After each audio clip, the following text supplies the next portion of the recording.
இது டே 2 of Rameswaram trip. டே 1 ஃபுல்லாக கோவில் சுற்றுறதுலேயே போயிடுச்சு. அண்ட் நாங்கள் ஃபர்ஸ்ட் டே எல்லாருக்கிட்டையும் சொல்லிட்டோம். செகண்ட் டே வந்துட்டு எங்களுக்கான டே.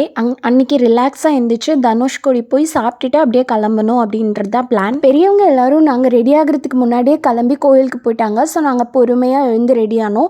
ஸோ ரெடி ஆகிட்டு நாங்கள் எல்லோரும் சேர்ந்து ஃபோட்டோஸ்லாம் எடுத்து சில் பண்ணிகிட்டு இருந்தோம். அண்ட் இங்கே வந்துட்டு செம்ம வெயிலாக இருந்தது. ஸோ இந்த ட்ரிப் பூராவுமே எனக்கு கொஞ்சம் அன்ஈஸியாக இருந்த விஷயம் என்ன அப்படின்னு பார்த்தீங்கன்னா, டெம்பரேச்சர் ஷிஃப்ட் தான். ஊரில் வந்துட்டு மழை பெஞ்சிட்டே இருந்தது, ரொம்ப சில்லாக இருந்தது.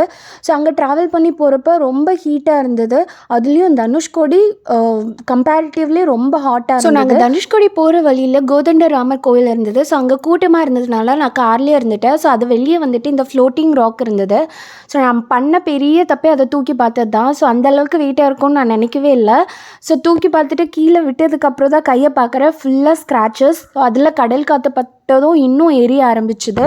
ஸோ நாங்கள் கடற்கரையில் வந்து நிற்கிறப்ப தான் கரெக்டாக போட் எடுத்துகிட்டு வந்தாங்க. ஸோ அங்கே வந்துட்டு நிறைய மீன் பிடிச்சிருந்தாங்க. ஸோ நாங்கள் கொஞ்சம் நேரம் அங்கே சில் பண்ணிவிட்டு ஸ்ட்ரெயிட்டாக சாப்பிட்றதுக்கு கிளம்பிட்டோம். ஃபியூ இயர்ஸ் பேக் இங்கே வந்தப்போ ஒரே ஒரு கடை தான் இருந்துச்சு. இப்போ நிறைய கடை இருக்குது. மீன்லாம் ரொம்ப ஃப்ரெஷ்ஷாக சூப்பராக இருந்துச்சு.